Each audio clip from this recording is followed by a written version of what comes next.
Welcome back to the channel, everyone. Let's get into it. What determines the camera settings that you need to use in order to get crisp, sharp photos? So firstly, it's determined by the speed or movement of the animal. If the animal's moving fast, you got to have a high shutter speed. Secondly, you have to adjust your autofocus to make sure that it grabs on, snaps onto that subject, so then the subject is not blurry in the fact that it's not sharp. Let's go outside and I'll show you what you need to do so you have a better understanding of those camera settings. All right, here we are, we're outside. Let's get cracking on these camera settings. All right, as you can see right now, I am set to 1/500th of a second, f7.1, ISO 100. Right now the camera says that everything is in acceptable exposure. Now, the sky is brighter than the trees and everything else, so that's why everything looks darker. But I have a whole video on an exposure. I'll link it up here if you guys need to see that, to understand the exposure and what I'm about to talk about in the exposure triangle. Okay, let's start off with your autofocus, because I believe your autofocus is going to be the key or most important part of making sure that your bird photography is up there in the next level. Okay, so let's start with autofocus. I am on a Sony a7R III, so if you guys are Sony users and you're on the Alpha series, you can probably follow me on these pages. If you guys are shooting on another camera system, you guys just gonna have to go through and check to see what these settings are, and they may be called something a little different, but it's basically the same thing. Okay, so we're gonna start off in our autofocus menu here. So Sony users, tab 1, page 5, where it starts autofocus 1. First thing we want to do, where it says autofocus mode, we want to take that from single shot to continuous. So it's AFC continuous. So now when we hold down our shutter button halfway down, it will continually track whatever subject you want it to, and it will keep it in focus. Secondly, where it says priority set in AFC. So right now it is in AF. Basically what that means is before that shutter releases, the camera will make sure that that subject is in focus. With that, what happens is it slows down your capture time, which means you could potentially miss maybe a wing flap or a wing position or the bird taking off. Basically, it'll slow down the capture and you could miss the moment that you want. So instead of AF, what you want to do is put emphasis on release. So what that means is as soon as you press that shutter button all the way down, the camera will start taking images. Okay. All right, where it says focus area, you want to go from a wide to a zone. And what that does is it tells the camera that you want it to focus solely on that zone, and that's where it's going to start doing the focus. That way it speeds up the focus time, and because it doesn't have to worry about calculating what's outside that box that you see right there. Okay, moving on, we're going to go to face eye autofocus set. Now this is strictly for mirrorless users. If you are on a DSLR, such as a Canon 5D, 7D, a Nikon D800, 850, D5000, like those type of cameras, those are DSLRs and they won't have this function. Okay, so you go on to make sure that it is on, face eye, and then when it says subject detection, you want to go to animal. Now, I am on a Sony a7R III, so this is an older camera. The newer cameras like the A9, the A1, those will actually have a bird detection. The A7R5 and I believe the 4 also have bird detection, specifically birds. So you want to set that to the bird detection. Or, you know, if you're doing wildlife, I believe it has another type of animal detection on there. AF tracking sensitivity. Right now, you can see mine is set to standard. Basically, that's kind of taking into consideration between releasing and, or not releasing, but where it is making sure it is locked on to your subject versus we're getting close and then we can start shooting. The responsiveness is how fast it tracks or locks on to your subject. I keep mine on 4 in between. That way it is responsive, it is snappy, but if for whatever reason, as I'm following the bird or animal, if it catches maybe a tree branch or something on either side of the bird, it's not going to be as quick to hit that or focus on that branch or whatever else instead of on the bird. So if you want to experiment that with that setting to see what is good for you, I would suggest you do that. Okay. Next, autofocus with shutter. Here is a pro tip where instead of having your focus on your actual shutter button, do a back button focus. And the reason for that is it makes your capture that much quicker because your shutter button doesn't have to worry about doing 2 things, focusing and capturing your image.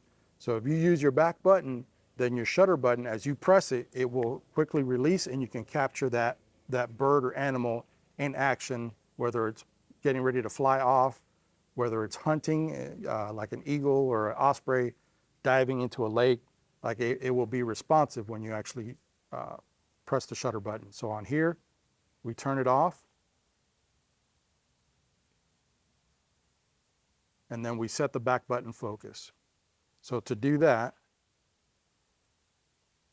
we go into the menu,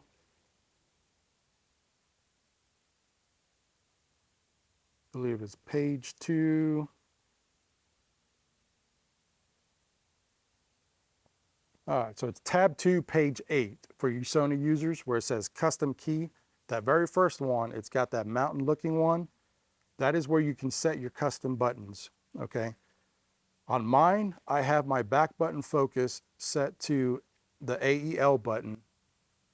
And what I'll do is I'll hold that, press that when I need to focus, and then release it. So say it's on a branch or something, I can focus on it, release it, and then I can just start taking pictures. One example, I had an osprey a while back. I had an osprey on a post eating a fresh catch. And what I did was I focused on the osprey. Since it wasn't going to move in any direction, it was there eating, I could just stop focusing and then just start snapping away and capturing those images, okay? Another feature for the mirrorless camera users is the eye autofocus. I have mine, as you can see here, set on the AF on button. So if I'm close enough to the animal or the person, if I'm taking portraits, it will lock onto the eye and then I can shoot images and it'll have their whole face in focus. All right. And the last thing that we want to do with autofocus is turn on your phase detect. Now your camera has 2 autofocus, I guess, systems for a lack of a better word. So it's got contrast AF and then it has phase detect AF, or in some cases, I believe they call it dual pixel AF. Your contrast AF makes sure that your autofocus is locked onto your subject before you're able to actually take a picture, where your phase detect gets in as close as it can, and the emphasis is on making sure that you're able to capture the image in whatever's happening. Your phase detection also picks up your subject faster than in the contrast autofocus. So we'll set to phase detect area on, and if you look, now the bigger box on the outside, that is the phase detect. So on my camera, inside that box, I have those phase detect points where it's going to be very snappy to lock onto a subject. And I apologize, we got the HOA guys out here with the lawnmowers. All right, so I was saying, in that box, the autofocus will work a lot faster. And that's what you need when you have fast action going out in front of your camera and you need to capture it. Okay, so that's going to be it for the autofocus. Use these settings and it will help you capture better, crisp, sharp photos. Okay, let's move on to the shutter speed, the ISO, and the aperture. All right, I am going to use my quick menu here, and every camera has a quick menu. Sony users, it'll be the FN button on the back. Other camera systems, it'll have a button. You're just going to have to find it. But basically, when you turn it on, it will look something like this on your camera. All right, first thing we need to do is go to our drive mode, right? We don't want to take just a single shot, especially if there's action happening. We want our camera to shoot continuously. That way we capture the action. Sony users, where it says continuous shooting, go to high plus. That will give you the maximum shooting speed on your camera. For the A7R3, I believe it captures 10 frames a second, which for me is plenty. The newer models out there, the A9, the A1 for Sony, Nikon has the Z6 and 8, I believe. Canon, your R5, R1s, I believe. So those mirrorless cameras will have, I believe, anywhere from 30 to 100 and something frames per second.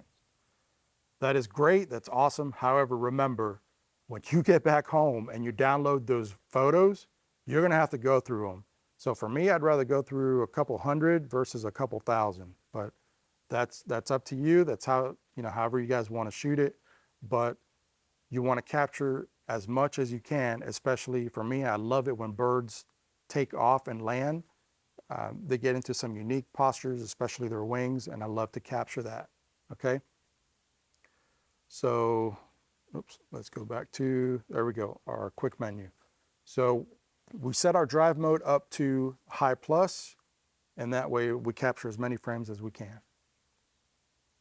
All right, next let's go to our aperture. What I was saying in wildlife photography vlog part 1 was you want to have a deep enough focus where you have your entire animal in focus, whether it's, your land-based animals or your birds. You want enough focus that you have your entire bird or animal in focus, but you don't want so much that the background is clear, right? We want that subject to be popping out from the background.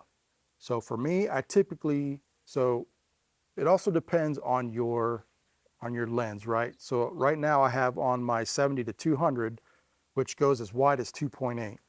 Now, in some cases, that's going to be too shallow depth of field to get your entire bird or animal.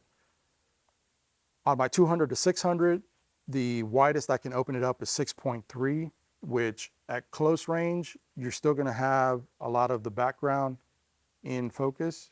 I'm sorry, in further, your bird further from your camera, you're going to have a lot of that background still in focus. However, if you're racked out to 600 millimeters and your bird is or animal is still a very far distant from your background, you're still going to get that extreme shallow depth of field, that bokeh, that buttery smooth background.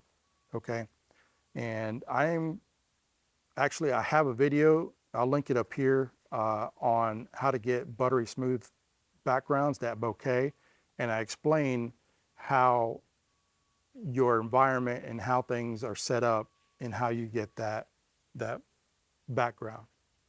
Okay, so back to this, I usually set it at about 5.6 for my 70 to 200. On my 200 to 600, I have to set it up at 6.3 because it's variable.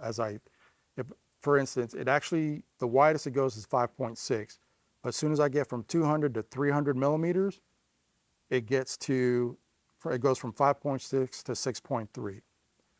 I do have a video on lenses and how they work. I'll link that here. That way you have a more deep explanation of how lenses work. All right, so we'll change our aperture. On here, I'll put it at 5.6, and that way I'll have my animal or bird in focus, but the background will be out of focus. All right, shutter speed. Let's talk about shutter speed because this is very important. Not only for motion blur that you introduce from moving your camera, but also from your bird or animal moving. The faster they move, the faster your shutter speed needs to be if you're going to freeze that action. Most of your birds, like your eagles, egrets, herons, turkey vultures, those bigger birds, they flap their wings slower versus a sparrow or warbler, maybe woodpeckers. They have a faster wing beat, which means you have to have your shutter speed faster so you freeze the action. My recommendation, unless your bird is just perched and sitting still, I would not go below 1/1500th of a second. To be on the safe side, if you're not really sure whether that's fast enough, I would stay at about 2,000th of a second, and that in most cases will be enough to freeze the bird's wing in any kind of action. So we'll go here, we'll go to 2,000th of a second. Typically faster birds, I'll be at about 3,200th of a second, and that's fast enough to freeze. If you're talking about hummingbirds, I probably would not be any slower than about 4,000th of a second if you want to freeze their wings, okay? So generally about 2,000th of a second is fast enough to freeze any bird action that's going on, okay? Now, lastly, the ISO, and this is where it gets tricky. So for me, I actually set my ISO to auto. And the reason being is because that means it's one less thing I have to worry about when it comes to the technical part of photography, right? I want to be creative. I want to get those beautiful shots. I'm worried about the background as the bird is flying. You know, if it's a light colored bird, I want to try and capture it on a darker background, or vice versa. If it's a darker bird, I want to catch it on a light background. But in order to do that, I have to make sure that the technical part is taken care of and I don't have to worry about. Having your ISO at auto, that is one less thing you have to worry about, and it's one more brain cell that you can use towards creativity versus, am I getting my camera settings correct? So we'll go in here, we'll set our ISO to auto, and as you can see right here where it displays, it says ISO 100, ISO 12,800. Those are my minimum and maximum ISO settings. So basically, the camera will not go any lower than 100 ISO, and it will not go any higher than 12,800 ISO. So it'll start compensating, going back and forth as I am changing my shutter speed. My shutter speed is 99% of the time the only thing that I'm changing. For instance, that if you know I'm going from a bird perched on a tree to an eagle getting ready to dive into a lake or river or something to fish, then I'll change it real quick to about 2,000th of a second, 3,200th of a second, and then start shooting. So as I change those settings, the ISO will compensate for the exposure. That way I get that perfect exposure.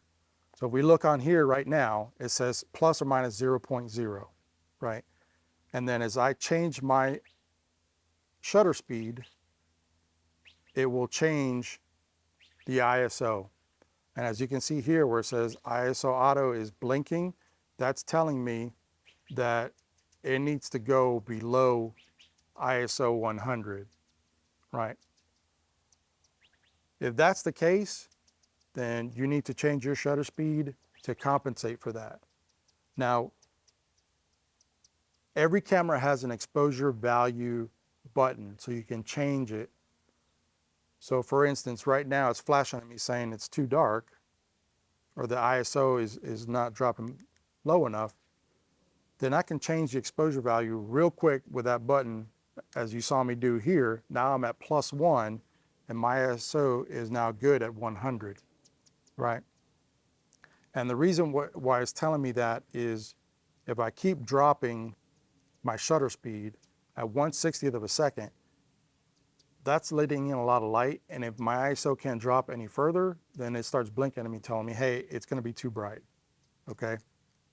So use your EV exposure compensation to, for instance, if you take a shot and you need to stay at 2000 of a second, but it's too bright or too dark, use your exposure value compensation to either brighten or darken your shot. All right, guys, in a nutshell, those are your camera settings that you need to use in order to get that nice, crisp photo of your either bird or your wildlife. If you have any questions, drop them in the comments below, and we'll see you here in just a minute as we go back inside. All right, everyone, as we wrap up, remember that mastering these camera settings are the key to achieving those epic bird photography results. So go out there, experiment with these settings, and watch your bird photography soar to new heights. Pun intended. Oh, don't forget that pro tip to use that back button focus to help you speed up the capture. And before we go, I want to hear from you guys. Go out there on your next bird photography adventure and post your results down in the comments below. I can't wait to hear from you to see what you guys are up to. So let's inspire each other. Let's get out there and get some beautiful bird photography in 2024. Until the next one, we'll see you.